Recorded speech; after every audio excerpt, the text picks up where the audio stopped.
के द्वारा आशीर्वचन प्राप्त हुआ। हम लोगों को सेल प्रबंधन की ओर से समय समय पर इस स्थापित संस्था के लिए सदैव कार्य करते रहे हैं, सहयोग मिलते रहा है।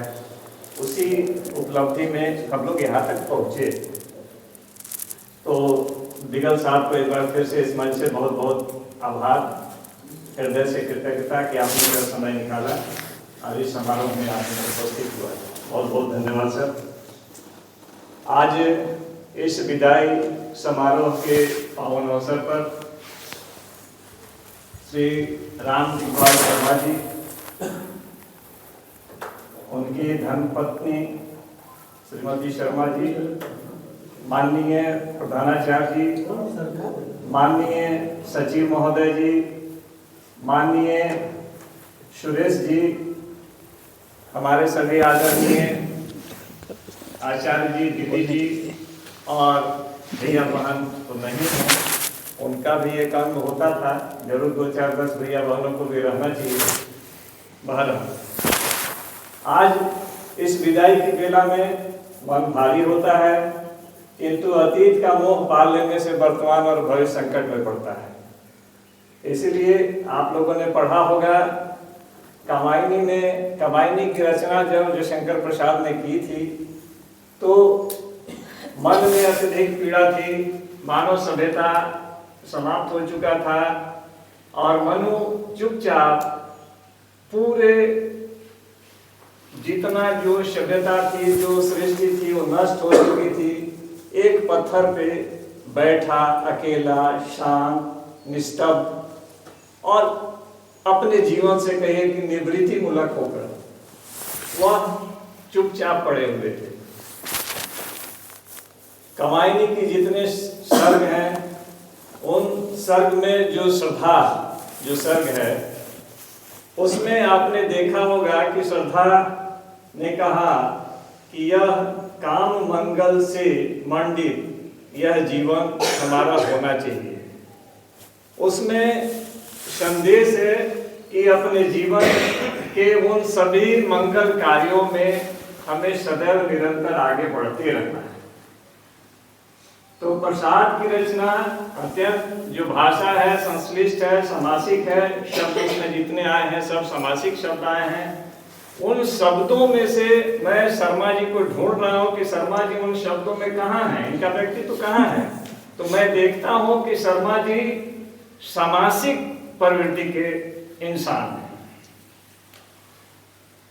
यानी शर्मा जी अकेला नहीं चलते। शर्मा जी के साथ विद्यालय के बच्चे हैं, विद्यालय के आचार्य जी हैं, विद्यालय के हमारे अभिभावक हैं।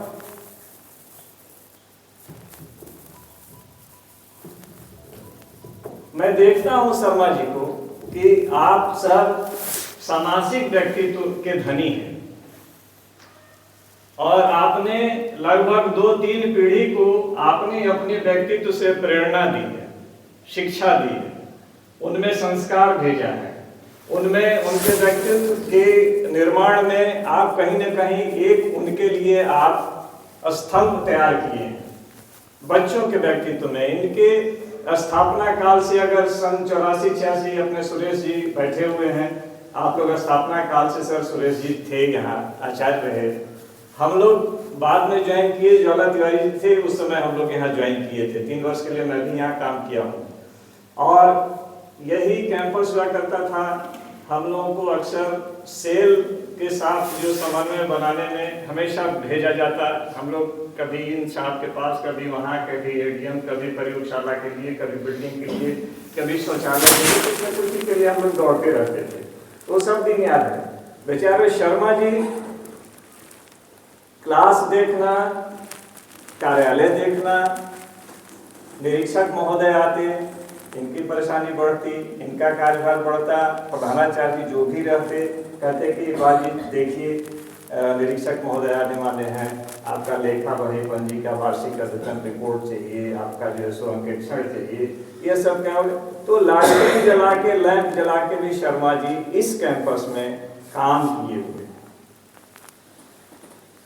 मुझे लगता है कि अपने शिशु विद्या मंदिर का जो उद्देश्य है, जो ध्येय है, या फिर हमारा जो मिशन है, विद्या भारती का जो मिशन है, वह मिशन में प्रोफेशन नहीं, उसमें प्रोफेशन नहीं, प्रोफेशन बहुत दूर। मिशन में एक अच्छा कार्यकर्ता कैसे बनना चाहिए। शिक्षक है तो शिक्षक की भूमिका है, और कैसे मैं 2-4 ही छात्र को अगर अपने पूरे सेवा काल में तैयार कर लिया, तो क्या अभी दिगल साहब ने कहा कि मेंटर बनना होगा, अपने स्किल्ड को कम से कम अपने आने वाली पीढ़ी को डेवलप करना होगा, उसमें हमको करना पड़ेगा ताकि वो वहाँ तक स्किल्ड पहुँच जाए। तो ये हमारी जो धरोहर है, हम उसको बचा पाएंगे। तो निश्चित है कि शर्मा जी का पढ़ाया हुआ, शर्मा जी से बातचीत किया हुआ छात्र बच्चा, वह कहीं भी है तो वो शर्मा जी को याद रख रहा है। अच्छा, जितने गार्जियंस हैं इस क्षेत्र के, जब से शर्मा जी यहाँ एक उम्र इनकी यहाँ गुजरी, यानी ज्वाइन के पूरी उम्र गुजारे, तो ये पूरी तरह से सेवा भावना से गुजारे। कोई भी ऐसा अभिभावक नहीं है जो ये कहेगा कि नहीं, इकबाल जी के पास मैं कार्यालय में गया, हमारा ये डॉक्यूमेंट्स में त्रुटि थी, फी का मामला था, अन्य कोई समस्या घर की थी, तो इकबाल जी नहीं सुने, उसको सॉर्ट आउट नहीं किए, उसका निवारण नहीं किया, उस पर इन्होंने विचार नहीं किया। ऐसा कोई नहीं हो सकता। तो एक आत्म जो संतुष्टि है वो व्यक्ति के जीवन में होनी चाहिए अपने ऐसे सेवा को लेकर, कि क्या सचमुच मैं जाता हूं और आउट करके आता हूं। अब यही करते करते जीवन निकल जाता है, रिटायरमेंट का समय आ जाता है, तो उस समय आप कुछ सृजित या कुछ उस समय आप नया चीज हासिल नहीं कर पाइएगा। तो कम से कम एक आत्म संतुष्टि तो हासिल कीजिए, और वह तभी संभव है जब आप दूसरों के लिए कुछ करें, समय निकालें। क्लास में बच्चा हमारा है, सिलेबस हमारा है, बेहतर हम बच्चे को कैसे पढ़ा सकें, यह तकनीक शिक्षक की होनी चाहिए। ऐसा नहीं है कि मैं एक पाठ को यह मान के चलूं कि आज मैं घर से चल रहा हूं तो इतना पाठ मैं पढ़ाई दूंगा, या 1 से 5 दिन भीतर ये प्रश्नों का उत्तर मैं शुरू करा दूंगा। ये मान के आप मत चलिए, आपका ठीक है, योजना है, किंतु क्लास में आने के बाद में हो सकता है कि कहीं आपको लगे, आपकी जो दृष्टि है, आपकी जो मीमांसा है, और वह लगे कि नहीं, यहाँ पर समय 1 घंटे की आवश्यकता है इस विषय पर, कि बच्चों को और मैं बेहतर समझा सकता हूँ, तो आप वहीं पर रुकिए, मत आगे बढ़िए। उससे होता क्या है कि जो शिक्षण है उबाऊ होगा, उद्देश्यहीन होगा। तो मेरा उद्देश्य यह नहीं है कि कोई एक गुरु एक छात्र को कंप्लीट संपूर्ण जानकारी देकर एक महान व्यक्तित्व बना दे, ऐसा नहीं है। यह दावा 100% कोई भी गुरु नहीं कर सकता है, किंतु यह तो मैं कर सकता हूं कि उसमें 2 ही चीज, 4 ही चीज जो बुनियादी चीजें हैं, भाषा का हो, गणित का हो, सामाजिक विज्ञान का हो, बुनियादी चीजों को तो हम उसमें स्वावलंबी बना दे, उसको एस्टेब्लिश कर दे और स्थापित कर दे उसके लाइफ में, उसके पर्सनालिटी में। तो यह जो अधिगम है, अधिगम का उद्देश्य ही होता है व्यवहार में स्थायी परिवर्तन, परमानेंट चेंज। तो परमानेंट चेंजिंग कब लाएंगे? जब हम केवल सिलेबस को लेके दौड़ते रहेंगे तब नहीं होगा। आपको किसी टॉपिक पे क्लास की वस्तु स्थिति और उस दिन बच्चों के क्रियाकलाप को देखते हुए आपको रुकना पड़ेगा, तब कहीं हम उस बच्चे के परमानेंट बिहेवियर को बदल सकते हैं, बना सकते हैं। तो ये आवश्यक होता है। शर्मा जी अगर क्लास नहीं लिए तो शर्मा जी अपने आप में एक पाठशाला है। हम लोग को भी बहुत सी चीज सीखने को मिला, हम लोग भी स्कूल में हैं, महाविद्यालय में हैं, लेकिन इनके अंदर मैं देखता हूं कि इतना कहा जाए कि अविचलित, हुदर की तरह इतना अविचलित इंसान जो तमाम परिस्थितियों को झेले, विद्यालय का, कार्यालय का, अभिभावक का, घर का, निजी जीवन का, तो सबकी कथा अलग अलग है और वो किसी का कम नहीं है, इसलिए निजी जीवन की बात मैं करता ही नहीं। तो आप अविचलित होकर इतना धैर्य, इतना साहस, इतना अनुशासित, इतना संस्कारी आपने इस मुकाम तक पहुंचा है, यह प्रेरणा के स्रोत है। और आप सचमुच, हम सभी शिक्षक यहाँ बैठे हैं, शिक्षक सच पूछिए तो वह शिल्पी ही होता है, शिल्पी होता है। अगर हमारा 10th क्लास में 10 विद्यार्थी है, 100 विद्यार्थी है, तो 100 का दावा मैं नहीं कर सकता, वैसा शिक्षक मैं नहीं। लेकिन उसमें से 2, 4, 5 भी अगर बच्चे उस स्तर के मिल जाएं, तो हो सकता है कि आपके व्यक्तित्व को वो 10 बच्चा ग्रहण कर ले। वही रोशनी है समाज के लिए। तो मैंने देखा है कि आप सब आज भी, मैं कामना करता हूं कि सेवा काल है, यह नियमों से बंधा है, नियुक्ति होती है, नियम और पैरामीटर से होती है,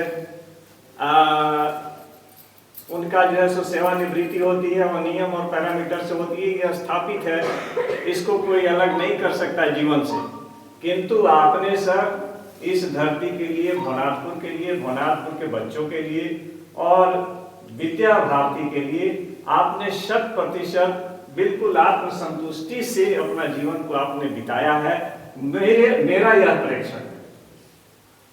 अगर पूछा जाए, आप अपनी जो है सो ये करें, जीवनी लिखें, तो आप जरूर लिखिएगा कि मैंने ईमानदारी से इस संस्था के लिए इतने साल बिताए, जिस उद्देश्य से संस्था स्थापित की गई है। तो आज इस घड़ी में जीवन में सांझ और सवेरा, यह जीवन की एक परिभाषा है। आज जीवन की सांझ है, कल सवेरा भी है। तो हम लोगों को इस जीवन के दोनों पक्ष को, सुख और दुख के इसी दोनों किनारों से जीवन चलता है, निरंतर सतत आगे बढ़ता है। मैं कामना करता हूँ कि आप सब परिवार आनंदित रहें, आप स्वस्थ रहें, आप जैसो, और इसी तरह आप कभी अपने आप को न माने कि मैं सेवानिवृत्त हो गया। अब आप संस्था के लिए हैं, आप समाज के लिए हैं, और ये सभी प्रेरणा आप सदैव अमिट आपके जीवन में बनी रहेगी। हम लोग इससे कुछ न कुछ और प्रेरणा आपसे लेते रहेंगे। और जब भी विद्यालय, तो आप कभी भी अलग ना समझिएगा कि मैं विद्यालय से अलग हो गया, आप सदैव जुड़े रहेंगे। इसलिए कि सूर्य की रश्मियां जो हैं वह धरती को आलोकित करती हैं, आंख मूंदने से नहीं होता है कि आज सुबह नहीं गई है। तो आपकी रश्मियां सदैव विद्यालय को मिलते रहेगा, समाज को मिलते रहेगा। बस इतना ही। आप सबों को एक बार फिर से बहुत बहुत धन्यवाद। बहुत